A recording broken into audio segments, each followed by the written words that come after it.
So if this is your first time in a chat and learn here, welcome. We do invite you to participate.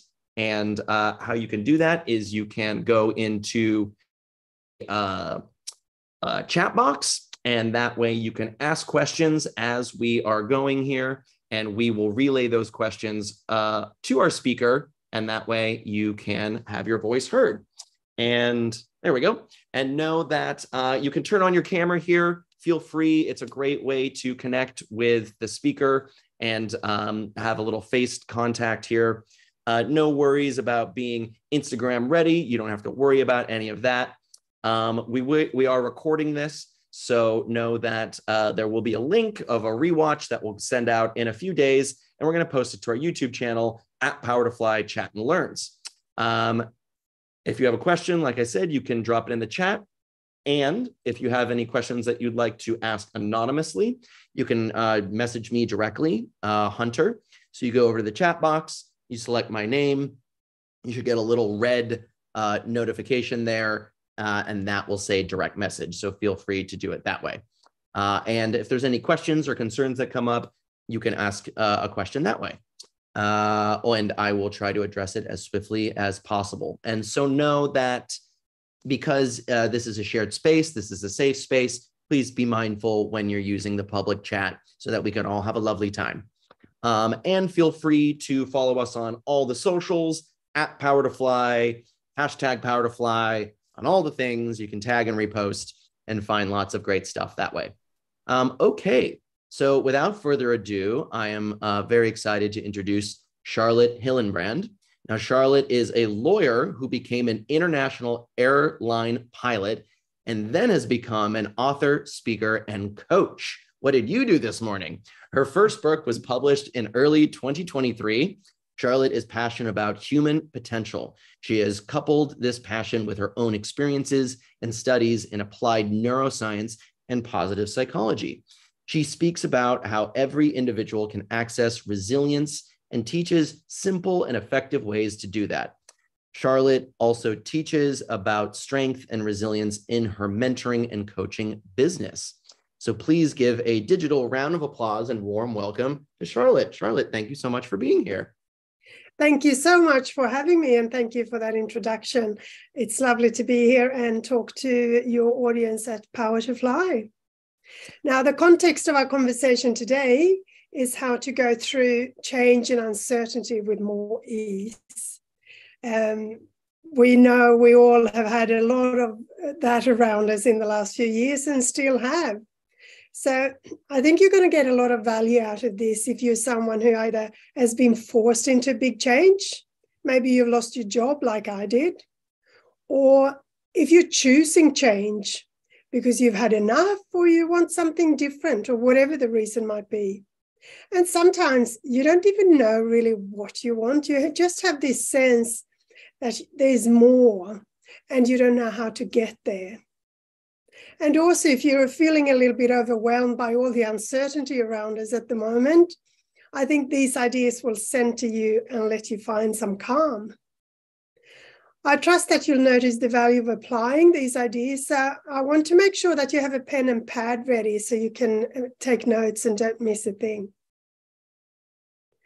I think that my ideas are quite different because they're all about how you become strong and resilient by relaxing into the best version of you instead of pushing to get through difficult times. I'll let you see that it doesn't matter so much what happens out there when you know that you already have inside you and learn how to use that in the best way. There are a lot of voices out there talking about resilience and strength and topics like that in quite harsh voices and quite harsh vocabulary. That doesn't resonate with me, and I don't recognize myself in any of that. So I've found softer, gentler ways to move mountain, and that has worked well for me. And hopefully there's something in it for you too. They're very practical ideas. the ones that I've used myself, I realize in hindsight that I've operated like this all my life. Of course, the last few years during the pandemic, job loss and so forth, it has all just come into even greater focus. And that's when I started to unpack a little bit sort of what I was made out of. And all of my strength really comes from quite gentle, soft traits. It's not big and bold and loud. And I used to think that I was strong and resilient despite those things. But I've realized that I'm strong and resilient because of those soft and gentle traits. And my goal together today is to help you look at you in a different way, so that you can navigate through your change with less fear and more ease. I know we don't have a lot of time together, but my main ask is that you take action on the ideas that resonate with you today. I've got the feeling that most of the people here at Power to Fly are action takers, so I urge you to try these ideas out when we leave here today. I think the challenges you're probably experiencing around change is that you feel like you have no control. It's all out of your hands. And you can feel almost paralyzed by it all. And you don't know where to start. Or it just makes you feel frustrated or stuck or confused. When what you want instead, of course, is to have some clarity in how to moving forward in your new direction. And you want the energy and momentum so you're able to do it. You want to regain a sense of control. And ultimately what you want is to feel like you belong just as well, if not better, in your new circumstances. Does that resonate with you today? Well, last year, I walked out from my doctor's office, just having been told that my eye was so bad I would not be able to return to my pilot job after the pandemic. I'd had a condition for a few years that I'd kept at bay, but now it got into a point where my eye wasn't functioning properly. And, you know, for a pilot, it's pretty important. So I felt it really hit like it hurt most. I left that doctor's office almost in shock. And in the weeks to come, I felt scared, as I didn't know what was going to happen and what other implications this would have in my life. I was confused and my mind always went to worst case scenarios. And I was angry. And for a while, I let myself be all of those things because I knew that I'd been through something big and I needed to just let myself grieve, I guess. But one day I started crying at the supermarket and I realized I needed to take back control. And, you know, the only thing we all have full control over is our own thoughts. I'd been out of the cockpit for some time already due to the pandemic. When that happened, a lot of people talked to me about transferable skills. And they'd also said to me that they wanted to learn from me or be mentored by me because they figured a pilot would have some good skills and maybe some good ways. And I had to try to figure out what it was that I could offer. Was it procedures? Was it in checklists, in organization? What was it? But when I came home from the supermarket that day, when I'd fallen into tears, I realized that it had nothing to do with any of that. I realized it's all about our being and not about the doing. And it's all about how we think. And then things started to fall into place. I could see that each moment that had brought me forward in my life and my career was a moment when I had been the truest and most authentic version of myself. We all have a best version of ourselves, and it's my conviction that that version is effortlessly and inherently strong, competent, and resilient. That's what I want to go in deeper to today. When I say the best version of you, I don't mean you when you're at your best behavior. but it's you when you're in your element. So the first thing I want you to take away from today is that the best version of you works from your strengths. Your strengths is not just the skills that you're good at. It's also about the way you most naturally think and do things. Now, our society is very deficit focused. We focus on what we lack instead of what we have. We focus on what we can't instead of what we can. In fact, we spend so much of our time learning things that we don't yet know. So we're very used to that. And when we reach proficiency, we think we're done. But developing our weaknesses can only ever be damage control. It's when you develop your strengths that you can grow and thrive. So focus on what's strong, not what's wrong.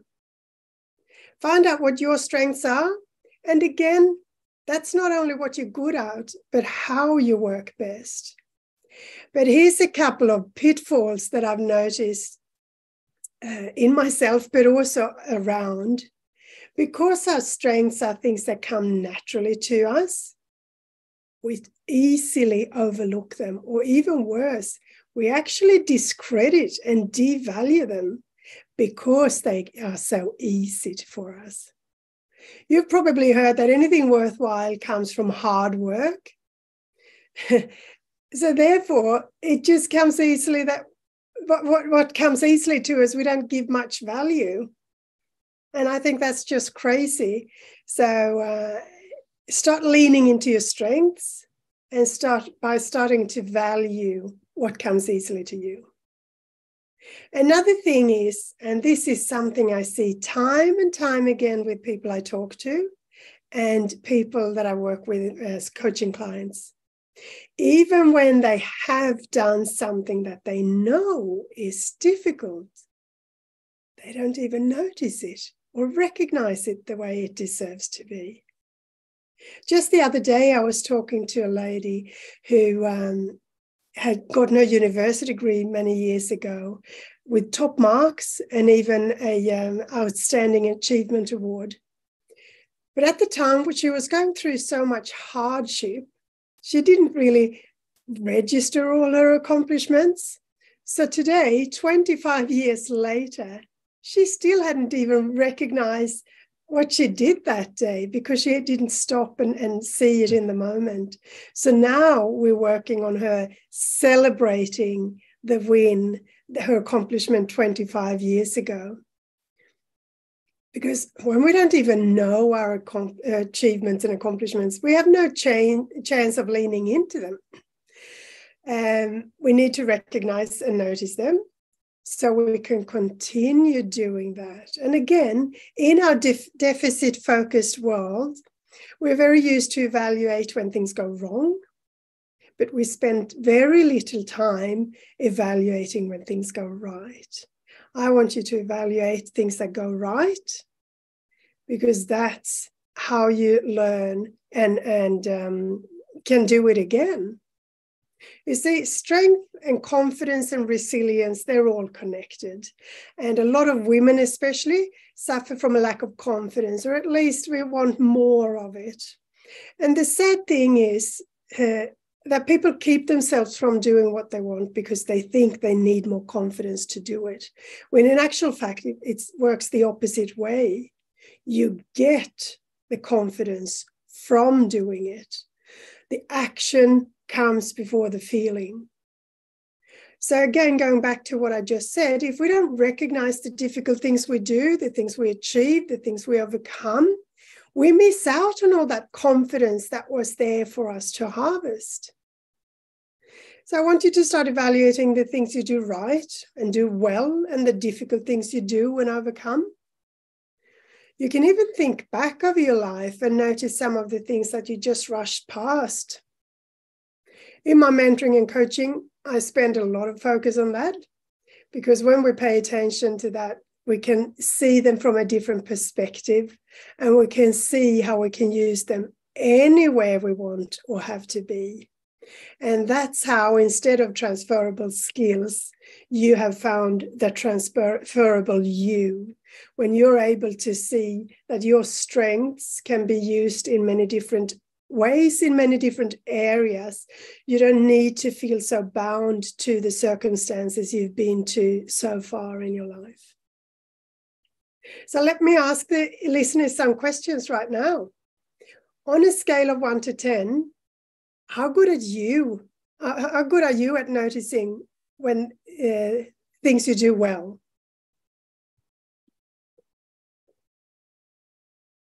6, that's good.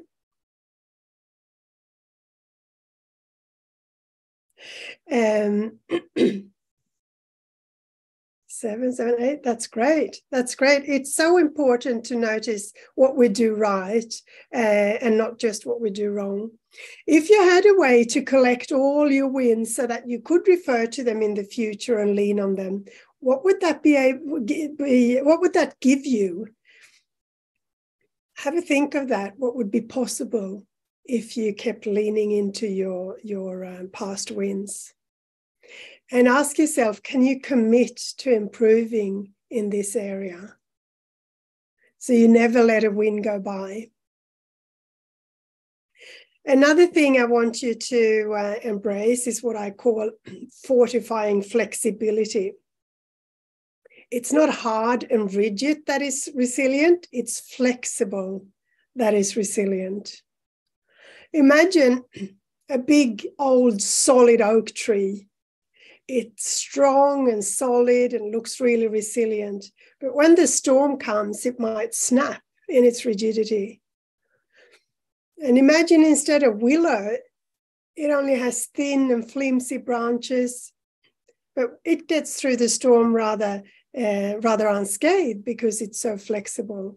And I think that's the way it is with humans too. And we've seen that during the last few years, that the people who've shown flexibility, they seem to have fared better than the ones who desperately wanting to hold on to the old, the familiar, the way it always has been.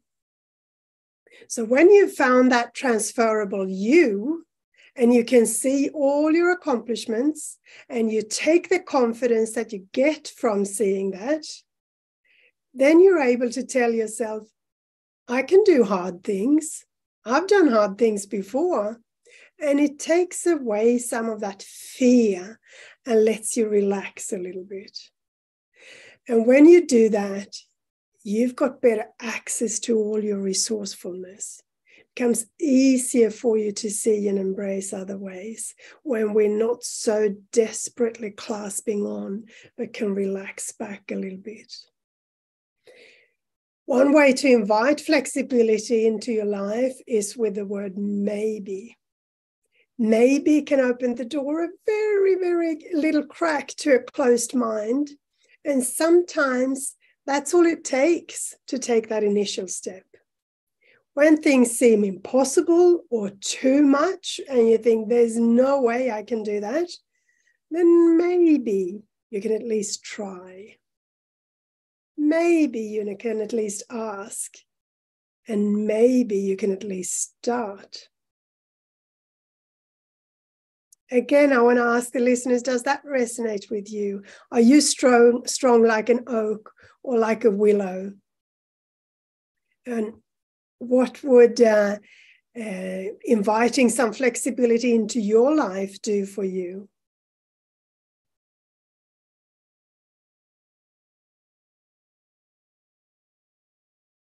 Now, my third point I want to make here today is I want to talk about the power of small steps. I think that on this platform here, there are a lot of high achievers. And we are used to doing hard work, important work, and a lot of it. And when we operate like that, it's easy to be an all or nothing mentality, or to think that it's only effort of a certain size that is worthwhile. But I want to introduce you to the small step. When everything is changing around you and you don't know where to start, and maybe you don't even know where to go, it's easy to feel paralyzed by the magnitude of it. And you measure up a first task that sort of corresponds to something that you're used to tackle. The only thing is that you don't take into account that everything is new and different. And it is so much harder when that's the case. So you never really get moving on that thing because you're still trying to figure out how to tackle the whole thing. And then you berate yourself because you're used to doing better than this, and you just never get going. And what you need to do is break it down and break it down and keep breaking it down till the first step is so ridiculously small that there is absolutely no resistance left. No excuses, no questioning, no nothing. And the only thing you can do is take that step. And as you take that first ridiculously small step, you realize that you've started. And that motivates you to take the next small step and the next. And suddenly you have momentum and things are moving forward. You can picture two ladders next to each other. One ladder has just a few rungs, just a few steps to reach the top, but they're quite far apart then. And the other ladder has got lots of rungs, but they're very close together. Now, high achievers, used to the big hard work, they want to do the easy way and just take a few steps to the top. The problem is they can't really reach that first step, so they waste a lot of time trying to get going. Whereas the person next to you on the step with all the small rungs, they just keep walking, and soon they're at the top effortlessly and easily and quickly. That's the way it is with small steps too. Don't be held back by thinking that you still need to do something big. Instead of that all or nothing mentality, you've just gotten yourself into an all or something mentality. And the real win with that is it's not good just for getting you started. You can also use that on days when you just don't have the motivation or the energy, or you feel you really can't perform. It's like your eternal backup plan. You can ask yourself, what's the least I can do today? And that helps you progress even as you slip up or as you rest. You're still always progressing when you're taking just the small steps. So that's the three big ideas that I wanted you to hear from me today. The best version of you is your transferable you. Flexibility is very strong and resilient, and small steps will let you progress a lot faster. There's so many small shifts in mindset and perspective that are useful when you go through change. You know, all your thoughts and choices and decisions and the circumstances around you have taken you to where you are now. And to achieve a different result, you need to either do something different or do things differently.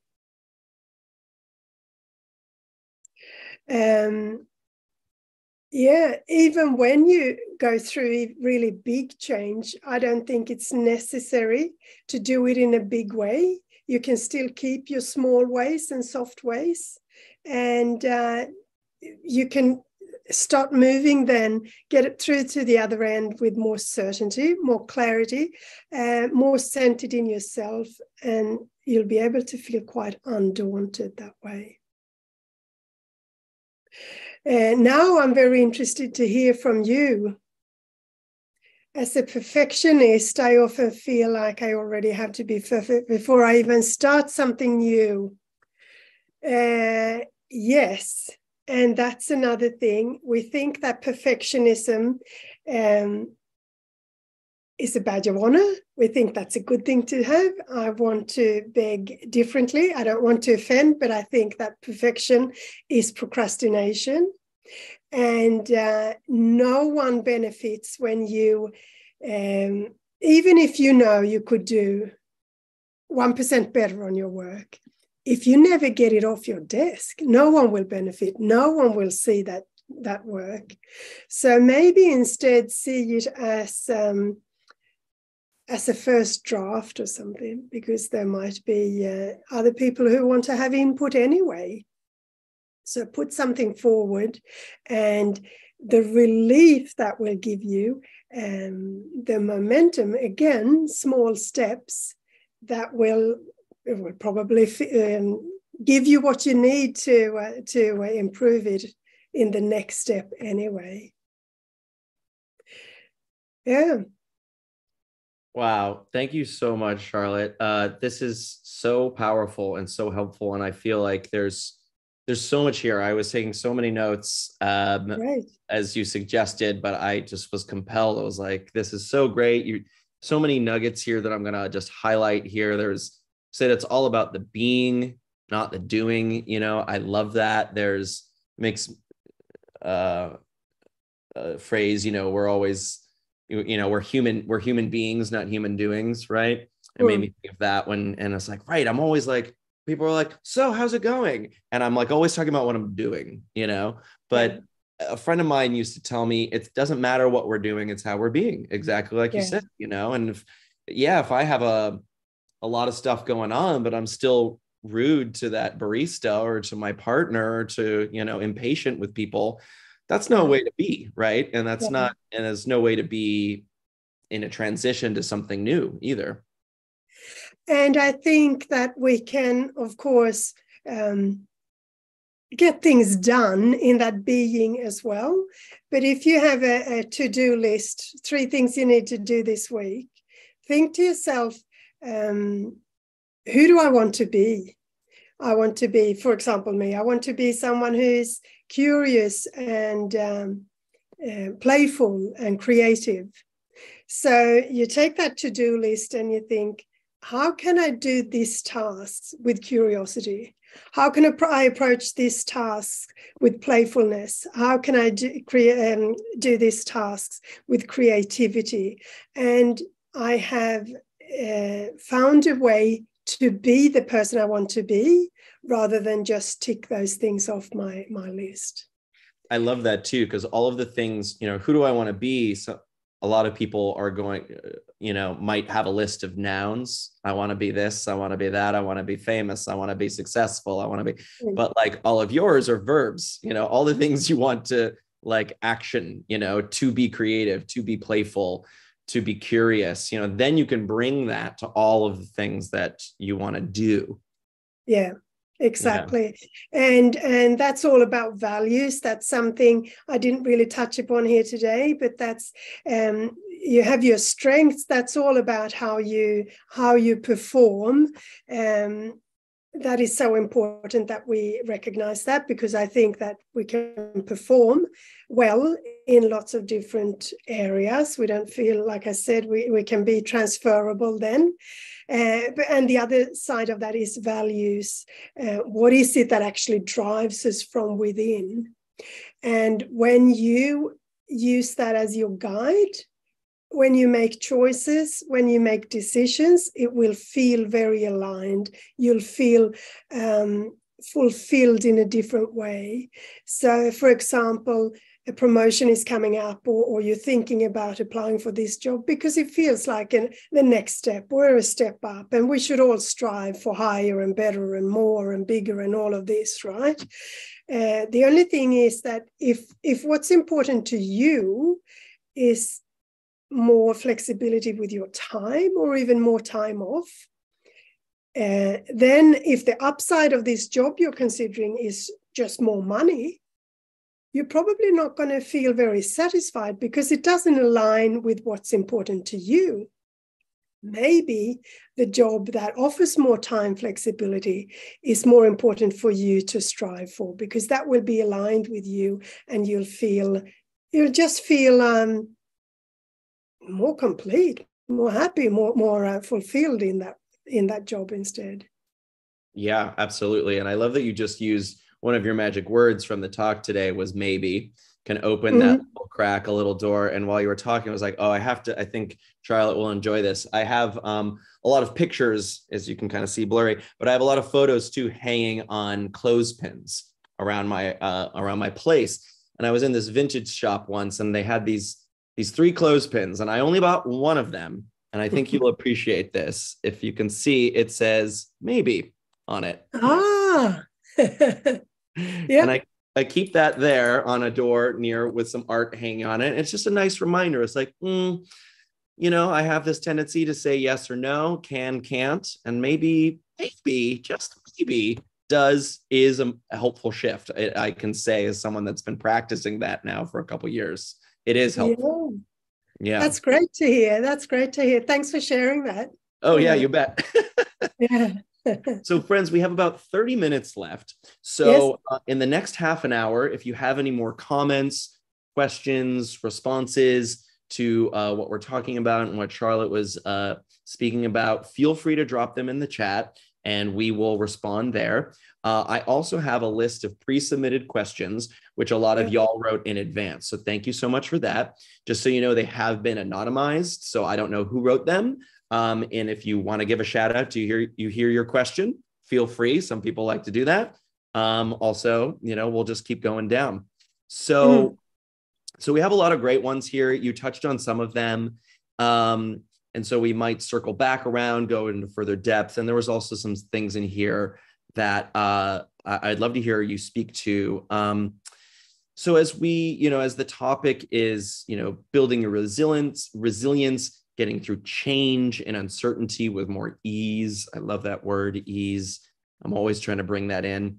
Someone asked, how can we best prepare mentally for a career change? So maybe someone knows that they're going to be let go. Maybe someone is pivoting. Maybe someone is like, I just can't work this life anymore. There's lots of different ways we get to this place. Sometimes unexpected, sometimes planned. What are the things we can do to mentally prepare for a big change? Yeah, you're so right. There are many different ways that can take us to that point, wanted or unwanted. But what you need to do is, of course,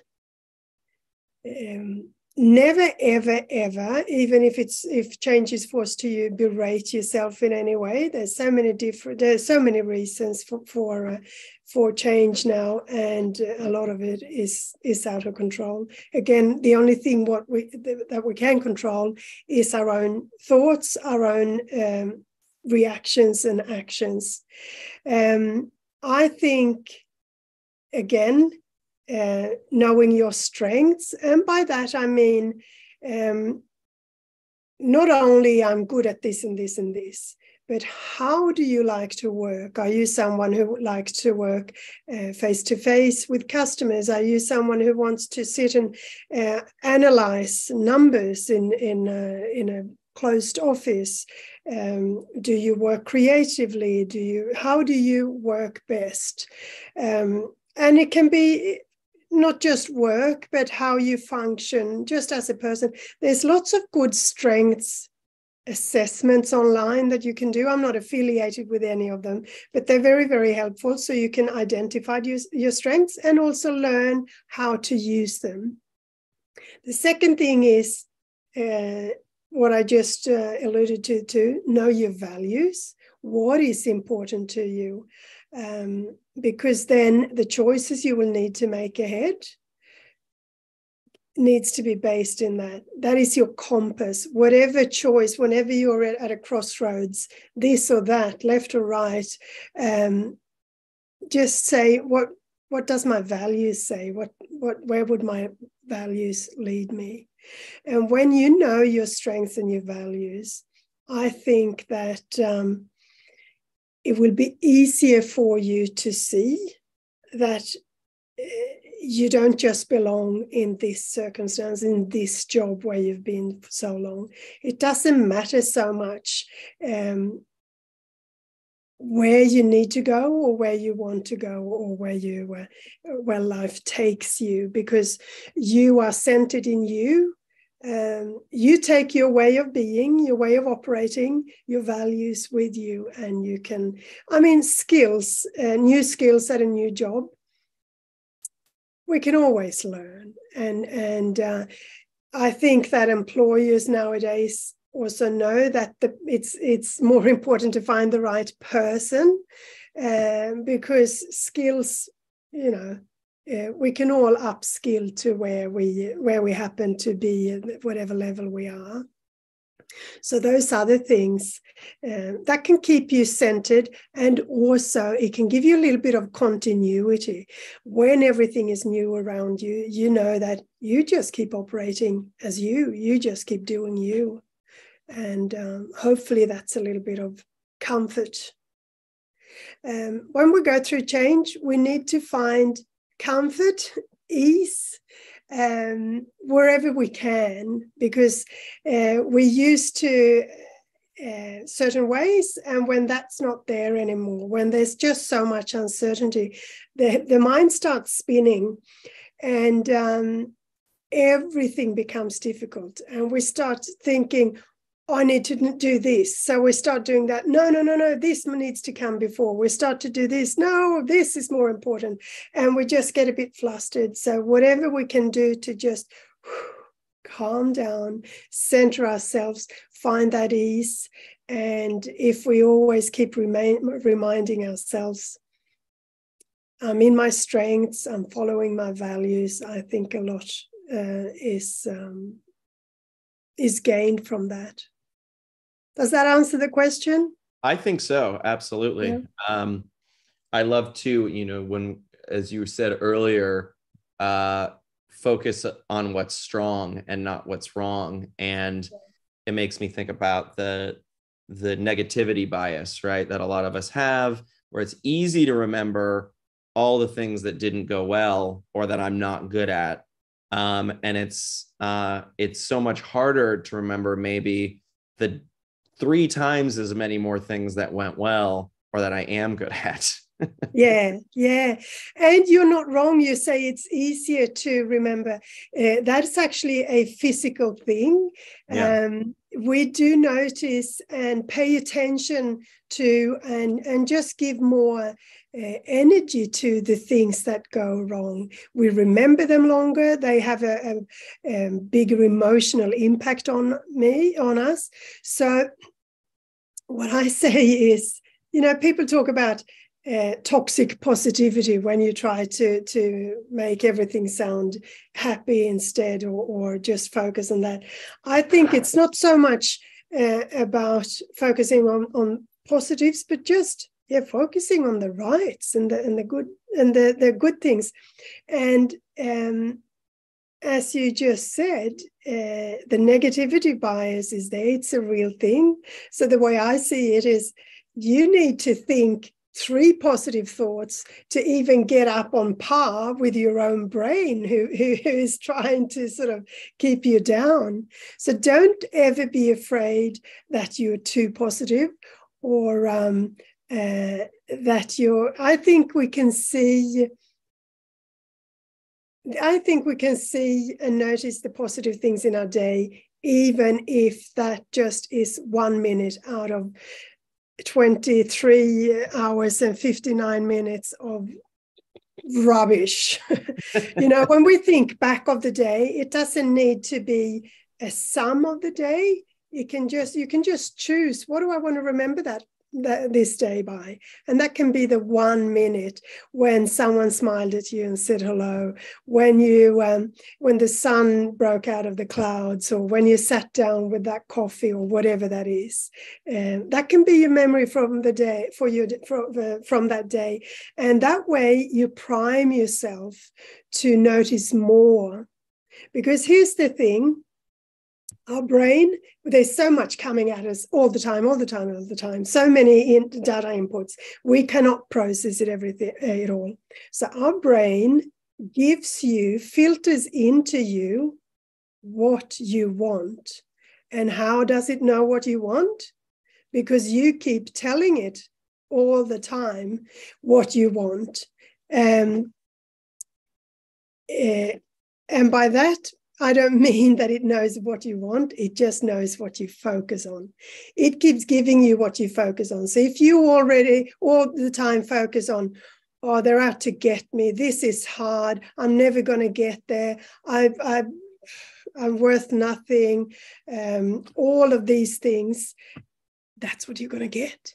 Because your brain thinks, oh, yeah, that's what she's interested in. So the brain filters in what you keep focusing on.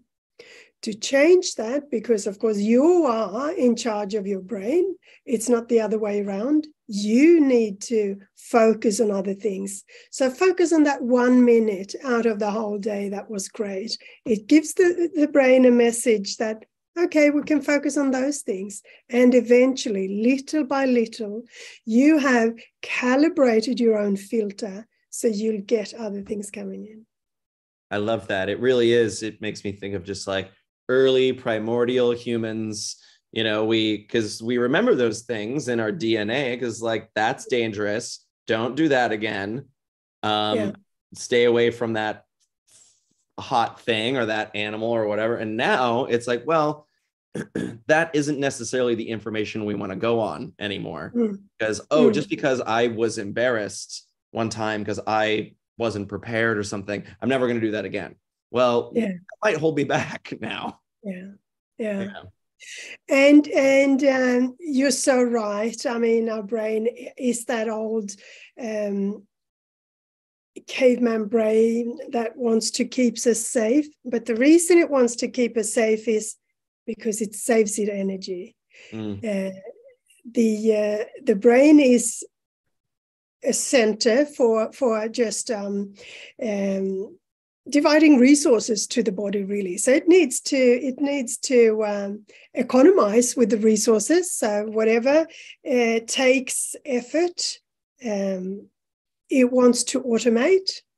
Because then it is stored in a different way in the brain, and it doesn't take much conscious effort. It doesn't take much energy to do it. So that's why it is very, very happy to automate anything and store as a habit. The brain, the physical brain, doesn't have any morals. That's why it saves good habits and bad habits all the same. It doesn't matter to it. As long as it can automate it, it's happy. So, of course, we cannot no longer in this day and age when we don't have to fear being eaten or all of those primordial things, we cannot let the brain get away with that. Because the other side of the coin is that the brain is developed when we give it a challenge just beyond its current reach. When it has to strive for it and try to find new ways, that's when it grows. That's when it does find those new ways. It will never find a new way by you saying, oh, that's difficult. I'll just sit here and watch Netflix and do what I always do. That's what the brain wants you to do because it's easy for the brain, but you're in charge of your brain and you give it something and it will run after it. And that's how it works. Oh, I love that. And I love when you were saying about how the brain doesn't have morals on its own. It just has habits and it puts it all in the same place. That's that's an empowering statement, I feel like, just because like, it gives us agency. Yes. And to decide what those morals are, like when you're saying about what are your values. Yeah, definitely. We certainly have agency. And it is true, all those things that, the brain wants to keep you safe and all of that. But, we can also tell because we feel that comfort zone is almost like a physical zone. We can feel that when we get close to it, we might get a bit of a heart flutter or, we start breathing shallow or sweat or whatever it is we do. It is a physical sensation when we get close to the edge of the comfort zone. Yep. But the way to let ourselves step outside is to be aware of it, of course, and say, hey, this is just me trying something new. I'm not going to die. The world will not stop. The sky won't fall down over me. Why don't I just do this and give it a go? And you do something small, again, a small step, and you see, it works. And then you've told your body, your brain, that it was safe to step outside of this comfort zone. And you stretch it little by little by little. And even I find myself even thinking about doing new things does the same. So these last couple of years, I mean, I was an airline pilot, and now I'm setting up this coaching and mentoring business, and I've written a book, and these are things that I've just never, ever done before. And it has taken a little bit of time. I've allowed myself a bit of time. But I find thoughts that I thought 6 months ago, 12 months ago, oh my goodness, I'm never going to be able to do that. Now I think, yeah, sure, I can do that. And it's just because that thought has been sloshing around in the back of my mind. It doesn't feel foreign anymore. It doesn't feel impossible. It's something that I can do.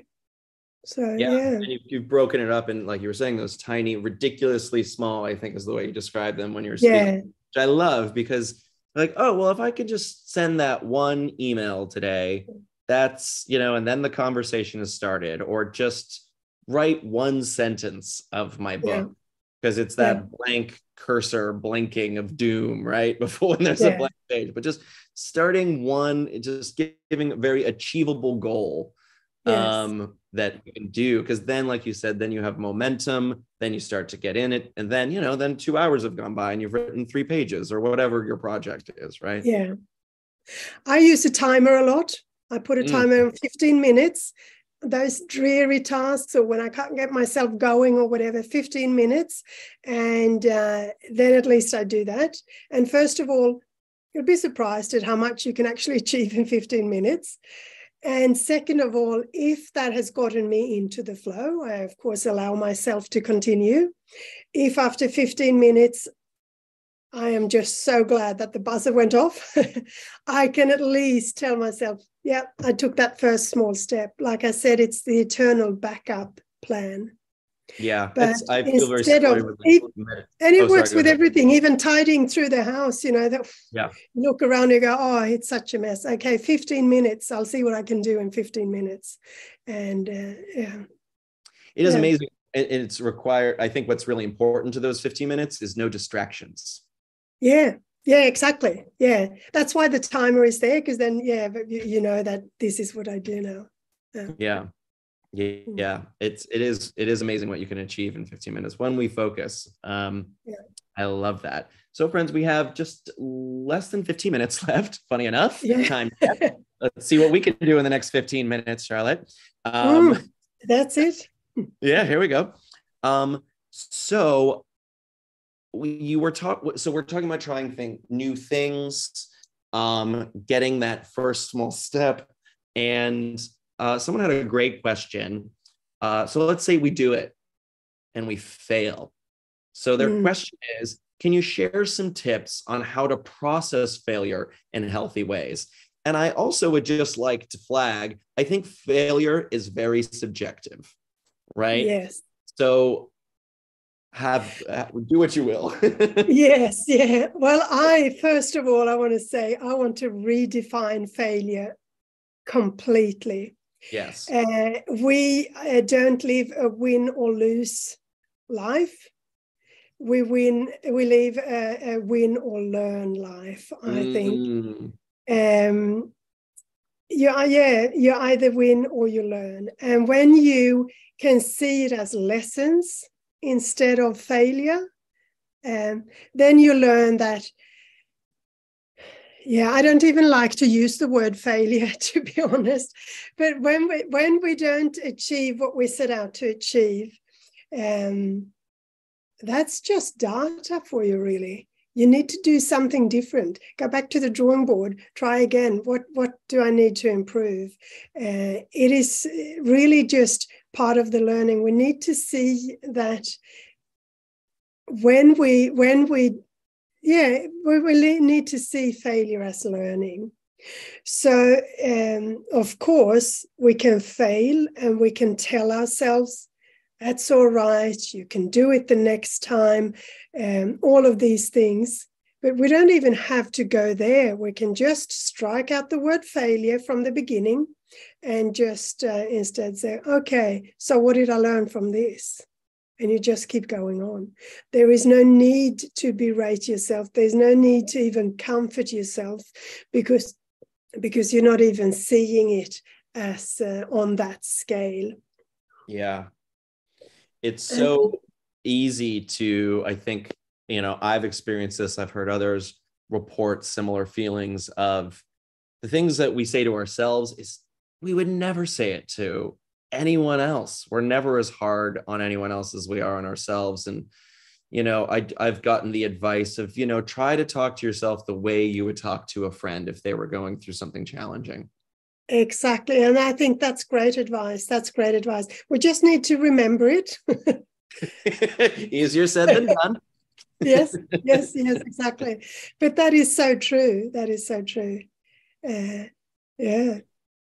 I'm going to have to put up above my computer on my desk. There is no win or lose. There is win or learn. That is just golden.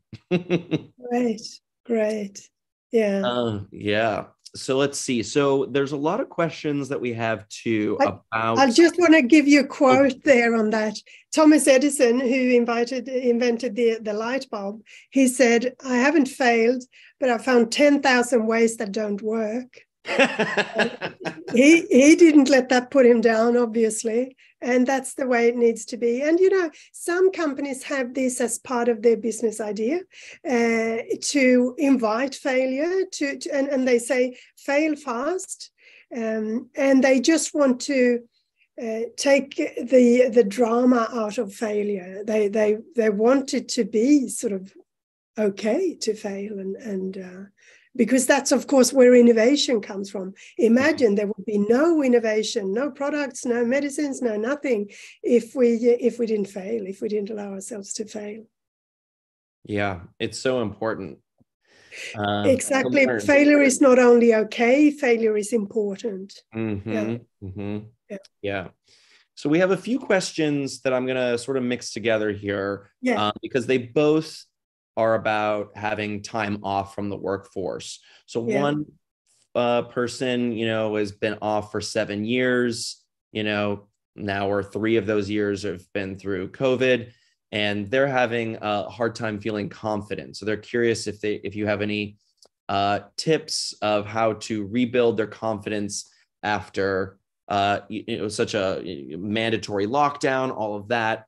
And related, someone else asked, they took 5 years off, again, 3 years if this had been COVID. They've been raising a family, and so they're feeling overwhelmed. So we talked about these small steps, and I feel like overwhelm and confidence are related.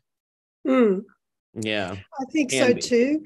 And with confidence, like I said before, we often feel we need confidence to do certain things, whereas in reality, the confidence is what you get from doing the thing.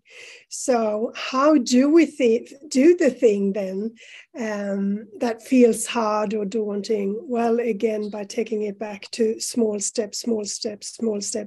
So we need, that's how we can build our confidence as well. Do something small and see that it works, and acknowledge ourselves for doing it. We cannot, like I said too, like I see a lot of women, especially it's mainly women I've been talking about to lately. I've spent all those years working in a very male and very technological environments. I've really relished working with a lot of women lately. So they do something difficult and they don't even recognize it. So I say, hey, did you hear what you just said? You just told me that you did the thing you said 3 weeks ago that you wanted to do. And she goes, yeah, that's right. So we cannot take anything and grow from the experience if we just rush right past when we do it. So set yourself a small step, a small goal, and do it. And pat yourself on the back for doing it. And know that next time it'll be easier because you've done these small steps. And those small steps, I don't know where you're starting from, but that can be, to say good morning to 3 new people as you walk into the office in the morning, or to go into your boss, your supervisor, and say good morning, or have a nice weekend, or I really appreciated this, or just those really small steps, because you realize again that people don't bite. When we can see the world as a friendly place, it becomes friendlier. Mm-hmm. And when we can see that we belong there too, we feel that we belong in a better way. I used to, of course, now I work from home. When I drove to work before, when I was a pilot, I used to always prime myself by saying things like, I am always surrounded by supportive people. We always work together in great ways and make things flow easily and things like that. I really set a very, very firm intention that there was support and kindness. I am always surrounded, not just at work, but whatever we do that might be challenging. It is so important, and I love what you're saying about what you like. Our brain will find more of what we're thinking about, right? So if there's more positivity, hopefully that's what's coming in. And it's easy to get. It's that reward system, it's that reward system that the brain is doing. But it's to focus us back in on the ones that we would actually want. And that's where the work is in with these different practices that you're talking about. Yeah. And I think too, if you're returning to work, well, obviously you've applied for a job, so you've got a fresh CV and all of that. Take a look at that CV and then write another list with what I call your asset list, with everything else that you are that would never go on your CV. You're a great mother, so you're great at logistics. You can organize things. You remember birthdays. You're kind. You're a good baker. You're a great packer. Whatever that is, you're a good friend. You're a sister, mother, daughter, wife, whatever you are. Write all those things on a list as well. So, and that becomes more of a comprehensive picture of yourself.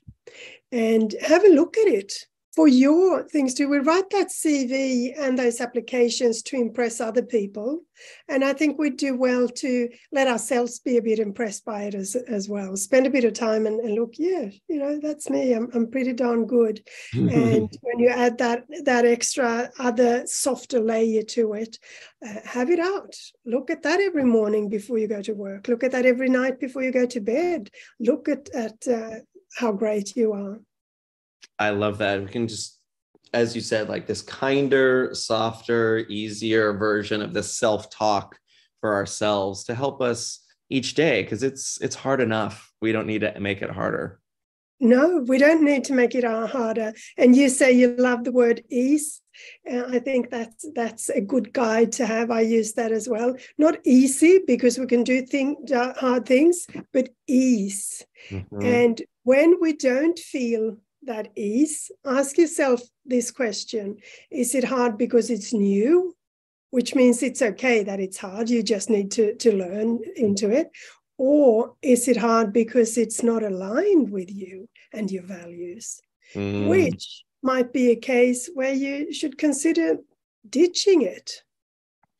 Right. It can be useful information. And it's like, it's time to change, to make that maybe frightening, but maybe very powerful change. Yeah, exactly. Well, Charlotte, this has been so wonderful. We're out of time. How can folks stay connected with you? Are there any last imparting thoughts you'd like to share with us before we sign off? Well, my parting thoughts, first of all, is that there is just so much potential in a human mind. We just need to learn to use it more helpfully. I think that a lot of us, we haven't really been taught to think. So there's a lot of potential there to just start getting new new perspectives, small little shifts, like I've said here, can have a really, really good effect. Thought work, I call it, and that's what I really love to do. If they want to get in touch with me, they can find me on LinkedIn.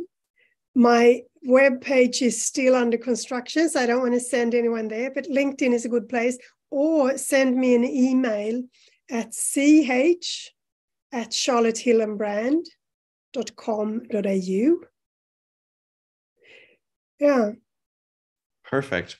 Well, thank you so much. And thank you everyone for your participation, for sharing your open hearts in the chat. I appreciate you. I see you. I am grateful for you all and for your pre-submitted questions. Some of that was some personal stuff, not easy stuff, but we can bring some ease to it. So thank you so much. And again, thank you, Charlotte, for making the time and in your morning today where you are. Thank you so much. Yes.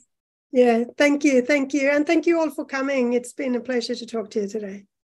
All right. Take care, everyone. Bye now. So